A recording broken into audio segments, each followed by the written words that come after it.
ഇറാനെതിരെ അമേരിക്കയും ഇസ്രയേലും സംയുക്ത ആക്രമണം നടത്തിയിട്ട് ഇന്ന് 68ാം ദിവസമാണ്. ലോകത്തെ ആകെ പിടിച്ചുലച്ച ഈ ദിവസങ്ങൾ കടന്നുപോയത്.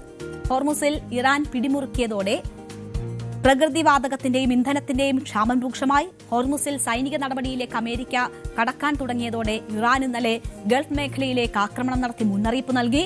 യുദ്ധം കൂടുതൽ കടുക്കുമോ എന്ന ആശങ്ക ഇത് ഉയർത്തിയെങ്കിലും ആശ്വാസകരമായ കാര്യങ്ങളാണ് ഇന്ന് കേൾക്കുന്നത്. ഇറാനെതിരായി തുടങ്ങിയ യുദ്ധം എപ്പിക് ഫ്യൂറി അവസാനിപ്പിച്ചു എന്ന് US state secretary Marco Rubio ഇന്ന് വ്യക്തമാക്കി.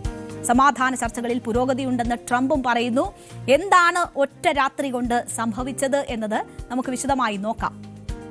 നിലപാട് കടുപ്പിച്ചും അയഞ്ഞുമുള്ള യുദ്ധതന്ത്രമാണ് ഇറാന്റെ കാര്യത്തിൽ ട്രംപ് പിന്തുടർന്നു വന്നിട്ടുള്ളത്. ഈ ദിവസങ്ങളിലെല്ലാം അന്ത്യശാസനം നൽകുന്നതിന് പിന്നാലെ വെടിനിർത്തൽ പ്രഖ്യാപിച്ചും പിന്നീട് നിലപാട് കടുപ്പിച്ചും ഭീഷണിപ്പെടുത്തിയും ഒക്കെയാണ് ഇത്രയും ദിവസം കടന്നുപോയത്. ഹോർമുസ് തുറക്കാത്തത് വലിയ പ്രതിസന്ധി സൃഷ്ടിച്ചപ്പോഴാണ് ട്രംപ് ഓപ്പറേഷൻ പ്രോജക്ട് ഫ്രീഡം പ്രഖ്യാപിച്ചത്. എന്താണ് ഓപ്പറേഷൻ പ്രോജക്ട് ഫ്രീഡം? ഹോർമുസ് കടലിടുക്കിൽ കുടുങ്ങിക്കിടക്കുന്ന കപ്പലുകളെ മോചിപ്പിക്കാനുള്ള നടപടിയായിരുന്നു അത്. സൈനിക അകമ്പടിയോടെ കപ്പലുകളെ മോചിപ്പിക്കാനായിരുന്നു ഇതിലൂടെ ട്രംപ് ലക്ഷ്യമിട്ടത്. ഗൾഫിൽ നിന്ന് കുടുങ്ങിക്കിടക്കുന്ന കപ്പലുകളെ അടച്ചിട്ട ജലപാതയിലൂടെ വഴിതിരിച്ചു വിട്ടുകൊണ്ട് മേഖലയിൽ നിന്നുള്ള എണ്ണയുടെ ഒഴുക്ക് പുനഃസ്ഥാപിക്കുന്നതിനും ആഗോള സമ്പദ് വ്യവസ്ഥയെ സാധാരണ നിലയിലേക്ക് തിരിച്ചെത്തിക്കുന്നതിനും സഹായിക്കുക എന്നതായിരുന്നു പ്രോജക്ട് ഫ്രീഡത്തിന്റെ ലക്ഷ്യം.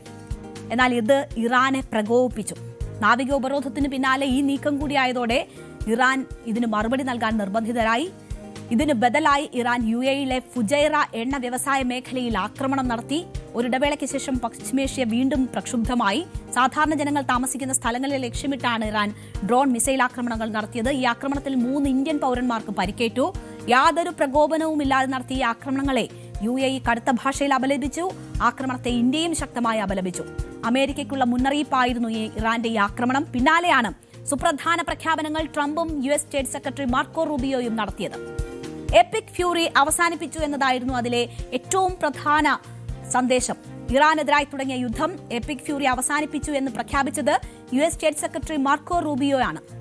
ഇറാന്റെ തുറമുഖങ്ങളിൽ അമേരിക്ക ഏർപ്പെടുത്തിയ സാമ്പത്തിക ഉപരോധം തുടരുമെങ്കിലും US-ഉം ഇസ്രയേലും ചേർന്ന് ഫെബ്രുവരി 28-ന് ഇറാനിൽ നടത്തിയ ഓപ്പറേഷൻ എപ്പിക് ഫ്യൂറിയുടെ ലക്ഷ്യങ്ങൾ പൂർത്തീകരിച്ചതുകൊണ്ട് ഓപ്പറേഷൻ നിർത്തിവച്ചിരിക്കുന്നു എന്നതാണ് റൂബിയോ വൈറ്റ് ഹൌസിൽ വാർത്താസമ്മേളനത്തിൽ പറഞ്ഞത്.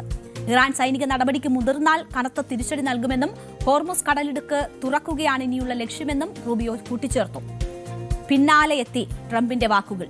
ഹോർമുസിൽ കുടുങ്ങിക്കിടക്കുന്ന കപ്പലുകളെ സുരക്ഷിതമായി നയിക്കാൻ ലക്ഷ്യമിട്ടുള്ള അമേരിക്കയുടെ പ്രോജക്ട് ഫ്രീഡം എന്ന സൈനിക നീക്കം താൽക്കാലികമായി നിർത്തിവെക്കാൻ തീരുമാനിച്ചു എന്ന് ട്രംപ് പറഞ്ഞു. സമാധാന കരാറുമായി ബന്ധപ്പെട്ട് ഇറാനുമായി നിലവിൽ നടന്നുവരുന്ന ചർച്ചകളിൽ മികച്ച പുരോഗതിയുണ്ടായ സാഹചര്യത്തിൽ പരസ്പര സമ്മതപ്രകാരമാണ് ഈ തീരുമാനമെന്നാണ് ട്രംപ് വ്യക്തമാക്കിയത്. പാകിസ്ഥാന്റെ മധ്യസ്ഥതയിൽ ഇറാനുമായി ഒരു സമാധാന കരാറിലെത്താനുള്ള ശ്രമങ്ങളുടെ ഭാഗമായാണ് ഈ നടപടിയെന്നും ട്രംപ് പറയുന്നു. എന്താണ് ഇസ്രയേലിന്റെ പ്രതികരണം എന്ന് നോക്കിയാൽ IDF സൂക്ഷ്മമായി സാഹചര്യങ്ങൾ നിരീക്ഷിക്കുന്നുണ്ട്. IDF chief of staff lieutenant general Ian Sameer പറയുന്നു, ഇറാൻ ഇസ്രയേലിനെ ലക്ഷ്യം വെച്ചാൽ സൈന്യം ശക്തിയോടെ പ്രതികരിക്കാൻ തയ്യാറായി ഇങ്ങനെ നിൽക്കുകയാണ് എന്ന്. എന്തായാലും ഈ ട്രംപിനെയും മാർക്കോ റൂബിയോയും തള്ളിക്കളയുന്നില്ല ഇസ്രയേൽ എന്ന കാര്യമാണ് ഈ പ്രതികരണത്തിലൂടെ വ്യക്തമാകുന്നത്. ഇത് തങ്ങളുടെ വിജയം എന്നതാണ് ഇറാന്റെ അവകാശവാദം. അമേരിക്കൻ പിന്മാറ്റത്തെ തങ്ങളുടെ വിജയമായി ഇറാൻ കാണുന്നു. അമേരിക്കയുമായി വീണ്ടും ഒരു സംഘട്ടനത്തിന് സാധ്യതയുണ്ടെന്നും അമേരിക്കയുടെ ഏത് മണ്ടത്തരങ്ങളെ നേരിടാൻ തങ്ങൾ തയ്യാറാണെന്നും ഇറാനിയൻ സെൻട്രൽ കമാൻഡിലെ മുതിർന്ന ഉദ്യോഗസ്ഥൻ മുഹമ്മദ് ജാഫർ ആസാദി കഴിഞ്ഞ ദിവസം വ്യക്തമാക്കിയിരുന്നു. വീണ്ടും യുദ്ധത്തിനുള്ള സാധ്യതയും അതിനുള്ള തയ്യാറെടുപ്പും തങ്ങൾ നടത്തുന്നു എന്ന സന്ദേശം ഇറാൻ നൽകുമ്പോഴാണ് പെട്ടെന്ന് എല്ലാ സൈനിക നടപടിയും നിർത്തിവെക്കുന്നു എന്ന പ്രഖ്യാപനം ട്രംപിൽ നിന്നും ഉണ്ടായിട്ടുള്ളത്. അതിനിടെ ചില സമാധാന നീക്കങ്ങൾ കൂടി നടക്കുന്നുണ്ട്. നാവിക ഉപരോധം അമേരിക്ക തുടരുന്നത് ഇറാന് തിരിച്ചടി തന്നെയാണ്. ആ പ്രതിസന്ധി അവസാനിപ്പിക്കാതെ ഇറാന് വിശ്രമിക്കാനാകില്ല. പ്രതിസന്ധി പരിഹരിക്കാനുള്ള നയതന്ത്ര നീക്കങ്ങളുടെ ഭാഗമായി ഇറാൻ വിദേശകാര്യമന്ത്രി അബ്ബാസ് അഗ്രച്ചി ചൈനയിലേക്ക് തിരിച്ചിട്ടുണ്ട്. റഷ്യയുടെയും ചൈനയുടെയും പിന്തുണയോടെ നിലവിലെ ഉപരോധങ്ങളെയും സൈനിക സമ്മർദ്ദങ്ങളെയും മറികടക്കാമെന്നാണ് ഇറാന്റെ പ്രതീക്ഷ. ചൈനീസ് കപ്പലുകൾക്ക് കടലിടുക്കിലൂടെ സുഗമമായി കടന്നുപോകാൻ ഇറാൻ നേരത്തെ തന്നെ അനുമതി നൽകിയിരുന്നു.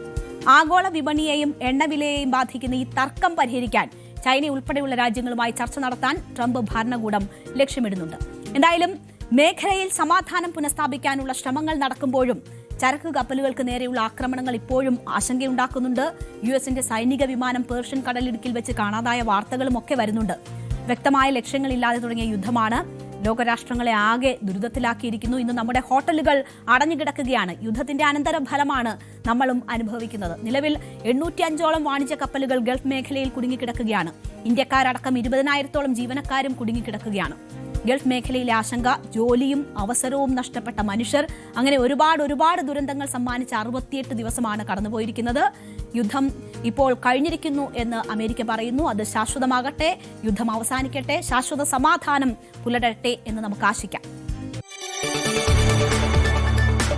കൂടുതൽ വാർത്തകൾക്ക് news 18 Keralam YouTube channel subscribe ചെയ്യുക.